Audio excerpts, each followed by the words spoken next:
बिस्मिल्लाहिर्रहमानिर्रहीम। मेरा नाम मीर ज़ुबैर अफसल है। मैं जलालपुर जट्टा का रिहायशी हाँ तो एक ओवरसीज़ पाकिस्तानी हाँ तो कतर के विच हाल मुकीम हाँ। रमज़ान का बाबरकत महीना आया सी, असीं इहदियां नेमतां तो बरकतां तो फैज़याब होए हाँ। अल्लाह का लख ते करोड़ वारी शुक्र है कि असीं इहदे विच जिन्ने जोगे आए सां अल्लाह पाक दे हजूर अपने गुनाहां की माफ़ी करवाई है। मैं बहसीयत पाकिस्तानी कतर दे दोस्तां ते जलालपुर जट्टां की नुमाइंदगी करदे अपने तमाम अहले इस्लाम दे मुसलमान जिथे जिथे भी दुनिया दे विच है ने ईद दी मुबारकबाद पेश करना वा कि अल्लाह रब्बुल इज़्ज़त उन्हां नूं ये खुशियां देखणियां नसीब करे।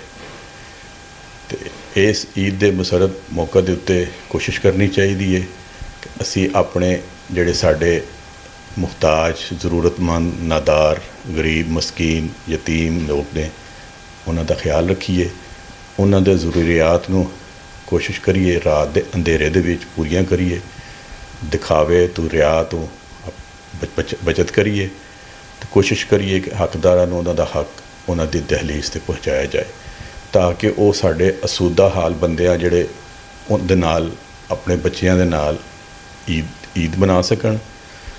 उन्हां दी ज़रूरियात नूं पूरा करना साडे उत्ते बहुत बड़ा फ़र्ज़ है। अपने पड़ोसियां दे विच अपने मरीज़ां नूं देखो, अपने करीबी हस्पतालां जाओ, जिन्ने जिन्ने जो तुसीं है वां असीं उन्हां दियां ज़रूरियात पूरियां करिए।